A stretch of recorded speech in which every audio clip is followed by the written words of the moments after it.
ബസ്സിലുണ്ടായ ദുരനുഭവം. ദീപക് മരണപ്പെട്ടു. നിങ്ങളെല്ലാവരും അറിഞ്ഞിട്ടുണ്ടായിരിക്കും.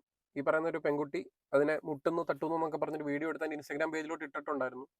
അതിനുശേഷം ഈ പറയുന്ന മനുഷ്യന് മാനസികമായിട്ട് ഒരു അഭിമാനമുള്ള മനുഷ്യന്, അതേപോലെ തന്നെ വേറെ വശം കൊണ്ടുണ്ട് ഞാൻ പറയാം. ഒരു അഭിമാനമുള്ള മനുഷ്യന് ഇങ്ങനത്തെ ഒരു വാർത്ത വന്നു കഴിഞ്ഞാൽ ചിലപ്പോൾ സഹിക്കാൻ പറ്റത്തില്ല, പിടിച്ചു നിൽക്കാൻ പറ്റത്തില്ല. പക്ഷേ ആത്മഹത്യ ഒന്നിനും പരിഹാരമല്ല. സ്വയം ഇല്ലാതാവുന്നതിലൂടെ ഇവിടെ ഒന്നും നേടാൻ പോകുന്നില്ല. പക്ഷേ അത് സംഭവിച്ചു. ആ മനുഷ്യൻ ഇല്ലാതായി. ഇപ്പം അറിയാൻ സാധിക്കുന്ന ഈ മനുഷ്യനായിരുന്നു ആ വീടിൻ്റെ ഏക അത്താണി. ആ മനുഷ്യൻ്റെ കുടുംബത്തിൻ്റെ വരുമാനം, അദ്ദേഹം സമ്പാദിക്കുന്ന വരുമാനത്തിൽ നിന്ന് ആ കുടുംബം മുന്നോട്ട് പോയിക്കൊണ്ടിരുന്നത് ഇല്ലാതായി. ഈ പറയുന്നവള് അവളുടെ ഇൻസ്റ്റഗ്രാം പേജിൽ ഏകദേശം എനിക്ക് തോന്നുന്നു ഈ വീഡിയോ ഇടുന്നതിന് മുമ്പ് 8,000 9,000 ഫോളോവേഴ്സ് ഉണ്ടായിരുന്നിടത്തുനിന്ന് ഇപ്പോൾ 2,000 3,000 കൂടി 11,500 ഫോളോവേഴ്സും കൂടിയിട്ടുണ്ട്. എന്തിനാണ് ഈ ഫോളോവേഴ്സ് ഇവർക്ക് കൂട്ടിക്കൊടുക്കുന്നതെന്ന് അറിയത്തില്ല. ഇത് തന്നെയായിരുന്നല്ലോ ഇവളുടെ ഉദ്ദേശം. ഈ വീഡിയോ ഇടുന്ന സമയത്ത് ഇവളുടെയൊക്കെ ഉദ്ദേശം ഇത് തന്നെയായിരുന്നു. അത് നമ്മൾ മനഃപൂർവ്വം ഈ വീഡിയോ കണ്ട് ഇല്ലെങ്കിൽ കമന്റ് തെറിയിടാനായിട്ടും ചെന്നിട്ട് അവർക്ക് റീച്ച് കൂട്ടി കൊടുക്കേണ്ട കാര്യമില്ല. മാത്രമല്ല ഇപ്പോൾ വീഡിയോ തുടക്കത്തിലിട്ട സമയത്ത് ഒരുപാട് പേര് ഇദ്ദേഹത്തെ കുറ്റം പറഞ്ഞും അങ്ങനെ ഇങ്ങനെ കമന്റ് വരും. ആ സമയത്ത് നമുക്കറിയാം വീഡിയോ ഇട്ട സമയത്ത് തന്നെ കുറേ പേര് പറയും, എന്ത് കാണിക്കുന്ന പെണ്ണുങ്ങൾക്ക് ബസ്സിൽ പറ്റത്തില്ല അതേ. ആ സമയത്ത് തന്നെ ചിന്തിക്കത്തില്ല. കുറച്ചുകൂടെ കഴിയുമ്പോഴാണ് മനസ്സിലായത് ഇവളിത് മനഃപൂർവ്വം ചെയ്ത് ഇല്ലെങ്കിൽ റീച്ചിന് വേണ്ടി. ഇല്ലെന്നുണ്ടെങ്കിൽ ഞാൻ ആലോചിക്കുകയാണ്, ഇങ്ങനത്തെ ഒരു സിറ്റുവേഷന് ഇതിൽ ഇങ്ങനെയല്ല കൈകാര്യം ചെയ്യേണ്ട. കാര്യം ഇനിയും പെൺകുട്ടികൾക്ക് സബാദിനെ പോലത്തെ കുറെ വേട്ടാവളിയന്മാർ റിയലി സൈബ് തുറന്ന് കാണിച്ചൊരു കാലഘട്ടമാണ് നമ്മുടെ. അത് റിയൽ ആയിരുന്നു. അവിടെ പെൺകുട്ടിക്കുണ്ടായ ഒരു അനുഭവം തന്നെയാണ് സബാദ് അങ്ങനെ കാണിച്ചു. കാരണം പിന്നീടും സബാദ് ഈ പരിപാടി തുടർന്നു. പക്ഷെ അവിടെ ദീപക്കുമായിട്ട് വ്യത്യാസമുണ്ട്. അപ്പൊ ഇനിയും പക്ഷെ ഇങ്ങനത്തെ വിഷയങ്ങൾ വരുമ്പോൾ പെൺകുട്ടികളെ അല്ലെങ്കിൽ സ്ത്രീകളെ ഇതുപോലെ മോശം അനുഭവം ഉണ്ടാകുന്ന ഒരു സമയത്ത് സ്ത്രീകൾ ഇനി വീഡിയോ എടുക്കാൻ മടിക്കും. കാര്യം ഇതുപോലത്തെ ഇവളുമാർ ചെയ്തു വെക്കുന്ന ഈ പോക്കൃത്തരങ്ങൾ കാരണം സ്ത്രീകൾ വീഡിയോ ചെയ്യാൻ മടിക്കും. ഈ സ്ത്രീയെ നമ്മൾ ഇനിയും ഒരുപാട് കുറ്റപ്പെടുത്തി അവഹേളിക്കുന്നതിൽ ഞാൻ നോക്കിയിട്ട് ഇവരെയും ഇനി അവഹേളിച്ച് ഈ പറയുന്ന ദീപക്കിന്റെ വഴിയിലേക്ക് ഈ പറയുന്ന പെണ്ണുമ്പിള്ളയും വിടുന്നതിലുപരി അതിനു മുമ്പ് ഇവളെ അറസ്റ്റ് ചെയ്തിട്ട് ഇവിടെ അകത്താക്കണം. പക്ഷെ അതിനുള്ള നിയമം നമ്മുടെ നാട്ടിൽ എത്രത്തോളം ഉണ്ടെന്ന് നമുക്കറിയത്തില്ല. കാര്യം നിയമം മൊത്തം പുരുഷനേക്കാൾ കൂടുതൽ സ്ത്രീയുടെ കൂടെ നിൽക്കുന്ന ഒരു നാടാണ് നമ്മുടെ. ഉദാഹരണം വളരെ സിമ്പിൾ ആയിട്ട് ഞാൻ ഒരു കാര്യം പറഞ്ഞു തരട്ടെ. അതായത് ഒരു സ്ത്രീയും പുരുഷനും തമ്മിൽ പ്രണയിക്കുന്നു എന്നിരിക്കട്ടെ. കുറച്ച് നാൾ കഴിഞ്ഞ് ഇവർ തമ്മിൽ പ്രണയിക്കുന്ന സമയത്ത് പല പരിപാടികളും ചെയ്തിട്ടുണ്ടായിരിക്കും. ഇവർ പലയിടത്തും പോയിട്ടുണ്ടായിരിക്കും, റൂം എടുത്തിട്ടുണ്ടായിരിക്കും, പരിപാടി നടത്തിയിട്ടുണ്ടായിരിക്കും. അതിനുശേഷം ഇവർ പിരിയുന്ന സമയത്ത് ഈ സ്ത്രീ കൊണ്ട് ഒരു കേസ് കൊടുത്താൽ, എന്നെ വിവാഹ വാഗ്ദാനം നൽകി പറ്റിച്ചു, എന്നെ ശാരീരികമായി ഉപയോഗിച്ചു എന്ന് പറഞ്ഞൊരു കേസ് കൊടുത്താൽ ഈ പുരുഷൻ അറസ്റ്റ് ചെയ്യപ്പെടും. നമ്മുടെ നാട്ടിൽ ഉയർന്ന പല ജനപ്രതിനിധികളും അനുഭവിക്കുന്ന പല കാര്യങ്ങളും നമുക്കറിയാം. ഇപ്പം ആരാതൊന്നും പേരെടുത്ത് പറയുന്നൊന്നുമില്ല. അതിനപ്പുറത്തേക്ക് ഈ പുരുഷനാണ് ഇവൾക്ക് മുമ്പേ കേസ് കൊടുക്കുക. അതായത് എന്നെ വിവാഹ വാഗ്ദാനം നൽകി പറ്റിച്ചു, എന്നെ ശാരീരികമായി ബന്ധപ്പെട്ടിട്ട് ഉപേക്ഷിച്ചു എന്ന് പറഞ്ഞൊരു പുരുഷൻ കേസ് കൊടുത്താൽ എന്തായിരിക്കും എൻ്റെ അവസ്ഥ? അങ്ങനെ കേസ് കൊടുക്കാൻ പോയാൽ പോലും ആ പുരുഷൻ ഉണ്ടാവുന്ന അപമാനം എന്തായിരിക്കും? നാളെ ഇല്ലോടെ അങ്ങനെ പറയാനെന്ന് പറയാം അല്ലേ? അപ്പൊ അങ്ങനെ ഒരു നാടാണ്. പക്ഷെ അതിനപ്പുറത്തേക്ക് ഇവരെല്ലാവരും പറയുന്ന പുരോഗമനവാദികളും എല്ലാവരും പറയുന്ന ഒരു ഈക്വാലിറ്റി വേണം, നമ്മളും പറയും ഈക്വാലിറ്റി വേണം. പക്ഷെ അവരുടേതായ സ്പേസുകളിൽ അവർക്ക് കൃത്യമായ പരിഗണന കിട്ടണം. അതാണ് വേണ്ടത്.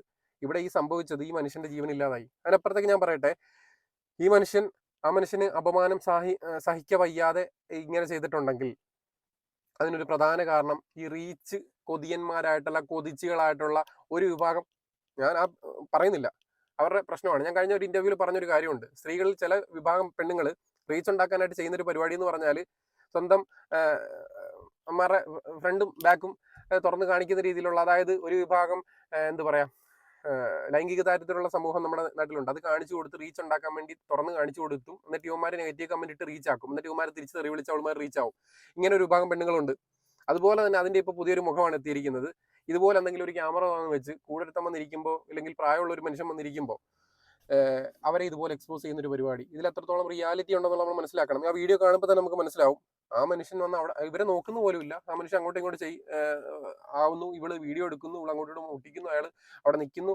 അതെന്തു ആയിക്കോട്ടെ, അയാൾ വന്ന് ഇങ്ങനെയൊക്കെ മുട്ടാൻ ശ്രമിച്ചാൽ പോലും, ഞാൻ പറയുവാണ്, ഒരിക്കലും ഞാൻ അയാളെ ചെയ്തു എന്നല്ല പറയുന്നത്. അയാൾ ഇങ്ങോട്ട് വന്നില്ലെങ്കിൽ വേറൊരു വ്യക്തി ഇതുപോലെ വന്ന് മുട്ടാൻ ഇവളെ ശ്രമിച്ചെങ്കിൽ പോലും ഇവൾക്ക് ഈ വീഡിയോ എടുത്തതിന് ശേഷം പബ്ലിഷ് ആക്കുന്നതിന് മുമ്പ് മാന്യമായിട്ട് അല്ലെങ്കിൽ അവിടെ വെച്ച് ഇയാളെ വിളിച്ച് നിർത്തിയിട്ട് പറയാം, ഇയാൾ ഈ ചെയ്യുന്നത് ശരിയാണെന്നോടോ എന്ന് ചോദിക്കാം. അതിനപ്പുറത്തേക്ക് ഈ വീഡിയോ അയാൾക്ക് അയച്ചു കൊടുക്കാം. ഇനിയും നീ ചെയ്തു കഴിഞ്ഞാൽ നീ വിവരം അറിയുമെന്ന് പറഞ്ഞു കൊടുക്കാം. അതിനപ്പുറത്തേക്ക് ഇത് കേസ് കൊടുക്കാം. അതൊന്നും ചെയ്യാതെ എടുത്ത് സോഷ്യൽ മീഡിയ കൊണ്ടുവന്ന് പ്ലക്കുവാണ് ചെയ്യുന്നത്. ഈ പ്ലക്കിലൂടെ എന്താ കിട്ടിയത്? ഒരു മനുഷ്യന്റെ ജീവിതം സിമ്പിളായിട്ട് പോയി. അതിനപ്പുറത്തേക്ക് ആ മനുഷ്യൻ മരിച്ചപ്പോൾ ആ മനുഷ്യൻ ഇല്ലാതായതിലുപരി അദ്ദേഹത്തിന്റെ കുടുംബത്തിനാണ് ഇല്ലാതായത്. അവിടെ ആരും പറയാൻ പറ്റത്തില്ല. പക്ഷെ ഞാനിവിടെ പറയുന്നു, ഇതിനൊന്നും ഈ പറയുന്നോട്ട് സ്വയം ഇല്ലാതാവലൊന്നും ഒരു പരിഹാരമല്ല. നമ്മൾ ആരും എല്ലാം തയ്ഞ്ഞവരായിട്ട് ജനിച്ചവരല്ല. ചിലർ മിസ്റ്റേക്കുകളുണ്ട്, ചിലർ നന്മകളുണ്ട്, തിന്മകളുണ്ട്. പക്ഷെ ഒരിക്കലും നമ്മൾ സ്വയം ഇല്ലാതാവുന്ന ഒരു മോക്ക് വേണ്ടിയും ഒരു മോന് വേണ്ടിയിട്ടും നമ്മുടെ ജീവൻ നമ്മൾ ഇല്ലാതാക്കരുത്. ദയവ് ചെയ്തിട്ട് റിക്വസ്റ്റ് ആണ്, അത് നമ്മൾ ചെയ്യുക. നമ്മൾ എന്ത് പ്രതിസന്ധി വന്നാലും മുന്നോട്ട് പോവുക. കാര്യം നമുക്കെതിരെ പല ആരോപണങ്ങൾ വരാം. സോഷ്യൽ മീഡിയയിലൊക്കെ നിൽക്കുന്ന നമുക്ക് എന്തോരം തെറികളാണ് വരുന്നത്, എന്തോരം അപമാന വാക്കുകളാണ് വരുന്നത്. ഒരു സോഷ്യൽ മീഡിയ ഒരു വേട്ടാവളി ഒരുത്തനുണ്ടായിരുന്നു. അവൻ പലർക്കും നെഗറ്റീവ് ഇടുന്ന ഒരുത്തനാണ്. അവൻ്റെ ഒരു പ്രത്യേകത എന്ന് പറഞ്ഞു കഴിഞ്ഞാൽ, എൻ്റെ പേര് എന്തോ പേര്, അവൻ റിയൽ പേരൊന്നും ആയിരിക്കത്തില്ല.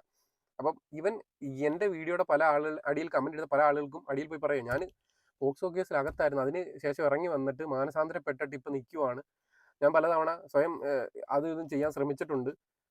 ആലോചിച്ച് നോക്കണം, ഇത് അറിയാത്ത ഒരാൾ വന്നിട്ട് എന്താ വിശ്വസിക്കുന്നത്? ഈ രീതിയിലേക്ക് മാനസികമായിട്ട് വെല്ലുവിളി ഉള്ളവനായിരിക്കാം ചിലപ്പം. അവന് എന്ത് വെല്ലുവിളി ഉണ്ടായിരുന്നു എൻ്റെ കൈ കിട്ടിയായിരുന്നു അവനെ ഞാൻ വെല്ലുവിളിച്ചേനെ, നല്ല വെല്ല്.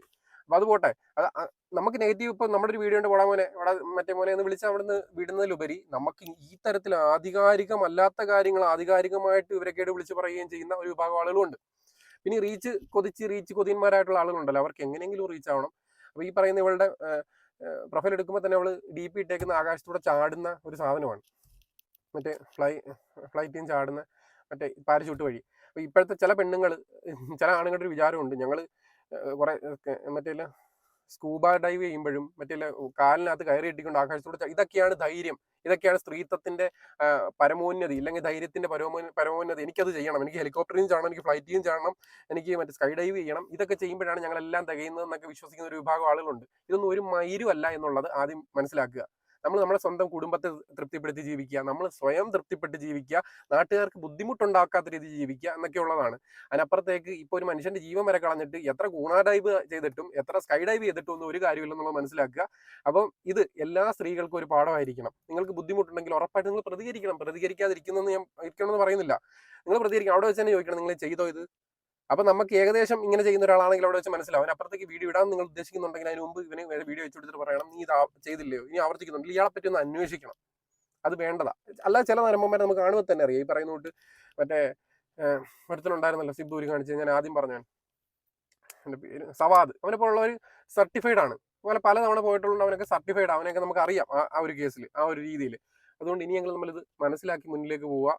ഒരൊറ്റ കാര്യം കൂടെ കൂട്ടിച്ചേർത്ത് ഞാൻ അവസാനിപ്പിക്കാം. ചില ഈ വീഡിയോസ് നമ്മൾ കണ്ടിട്ടുണ്ട്, പ്രായമുള്ള ആളുകൾ സൈഡിൽ വന്നിരിക്കുമ്പോൾ ഇങ്ങനെ വീഡിയോ എടുക്കും. ഈ പ്രായമുള്ള ആളുകൾ ചില ഞരമ്പന്മാരുണ്ടില്ലെന്ന് പറയുന്നത്, ചില ആളുകൾ ഇവർ അറിഞ്ഞുകൊണ്ടൊന്നും മുട്ടുന്നതായിരിക്കത്തില്ല, ഈ വീഡിയോ എടുത്ത് പ്രചരിപ്പിക്കും. പ്രായമുള്ള ആളുകൾക്ക് സോഷ്യൽ മീഡിയ ആയിട്ട് ബന്ധമോ കാര്യങ്ങളോ ഒന്നും ഇല്ലാത്തതുകൊണ്ടും പ്രായമായതുകൊണ്ട് അവരൊന്നും ശ്രദ്ധിക്കാതെ പോകും. പക്ഷെ നിങ്ങൾ വളരെ സിമ്പിളായിട്ട് ആലോചിച്ച് നോക്കും, നമ്മുടെയൊക്കെ നമ്മളായിട്ടോ നമ്മുടെ സഹോദരങ്ങളായിട്ടോ ഒന്നും നമ്മൾ ചിന്തിക്കേണ്ട. നമ്മുടെ അച്ഛൻ ഇങ്ങനെ ബസ്സിൽ പോകുമ്പോൾ അല്ലെങ്കിൽ ഇങ്ങനെ ട്രെയിനിൽ ട്രാവൽ ചെയ്യുമ്പോൾ ഇതുപോലെ ഏതെങ്കിലും ഒരു വേട്ടാവളിച്ച് റിയൽ അല്ലാത്ത കേസിൽ അവളുടെ ഫ്രണ്ടും ബാക്ക് വെച്ച് തെള്ളിയിരിക്കുന്നത് വന്ന് ഇങ്ങോട്ട് മുട്ടിച്ചിട്ട് അവൾ ഇതുപോലെ വീഡിയോ എടുത്തിട്ട് വേണ്ട ഇയാൾ വന്ന് മുട്ടിയെന്ന് പറഞ്ഞ് വീഡിയോ എടുത്തിട്ടാൽ നമ്മൾ എന്ത് മാനസികാവസ്ഥ ഉണ്ടായിരിക്കും? നമ്മുടെ മുമ്പ് അച്ഛൻ ഉരുക്കം എന്തായിരിക്കും? നമ്മൾ അങ്ങനെ ചിന്തിച്ചാൽ മതി. നമ്മളൊക്കെ വിചാരിക്കും, നമ്മൾ സ്വയം ചിന്തിച്ചാൽ ചിലപ്പോൾ നമ്മൾ ഏത് രീതി ചിന്തിക്കുന്ന അറിയാം. പക്ഷെ നമ്മുടെ അച്ഛൻ ഇങ്ങനെ അവസ്ഥയിൽ എത്തിക്കഴിഞ്ഞാൽ എന്തായിരിക്കും? അതുപോലെ ഈ ഇവളുമാരും ഈ ചെയ്യുന്നവളുമാരും ചിന്തിക്കുക, നിനക്കൊക്കെ ഒരു തന്ത ഉണ്ടെങ്കിൽ മാത്രം മതി. അങ്ങേർക്കാണ് ഇങ്ങനെ ഒരു അവസ്ഥ ഉണ്ടാവുന്നുണ്ടെങ്കിൽ നിങ്ങൾക്ക് എന്തോരം ഫീൽ ചെയ്യും? ഒരു മനുഷ്യൻ മരിച്ചില്ലേ, ആ മനുഷ്യനും കുടുംബം കാണത്തില്ലേ, മക്കൾ കാണത്തില്ലേ, വിവാഹം കഴിച്ച് മക്കളുണ്ടെങ്കിൽ മക്കൾ കാണത്തില്ലേ,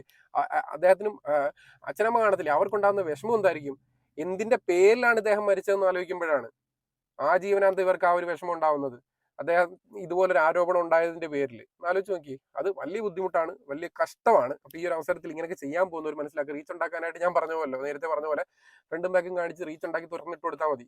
അപ്പോഴത്തേന് റീച്ച് കുറെ കിട്ടും, റീച്ചാണ് കൊതിയെന്നുണ്ടെങ്കിൽ. അപ്പം അത് മനസ്സിലാക്കുക. പിന്നെ ഈ പറയുന്നത് ആകാശത്ത് നിന്ന് ചാടുന്നൊന്നും സ്കൂബ ഡൈവ് എന്നൊന്നും അല്ല ധൈര്യം. നമുക്ക് നേരത്തെ പറഞ്ഞ നമ്മളെയും നമ്മുടെ വീട്ടുകാരെയും നമ്മുടെ നാട്ടുകാരെയും അറ്റ്ലീസ്റ്റ് വെറുപ്പിക്കാതെങ്കിലും ജീവിക്കുക എന്നുള്ളതാണ്. താൽക്കാലികമായിട്ട് വൈൻഡ് അപ്പ് ചെയ്യുന്നു, കൂടെ ഉണ്ടാവും. ഇതുപോലത്തെ കാര്യങ്ങൾ ചെയ്യും. നമ്മൾ യൂട്യൂബിൽ അധികം വീഡിയോ ചെയ്യുന്നില്ല, കുറച്ച് തിരക്കായി പോയി. തീർച്ചയായിട്ടും വീഡിയോസ് ആയിട്ട് വരും.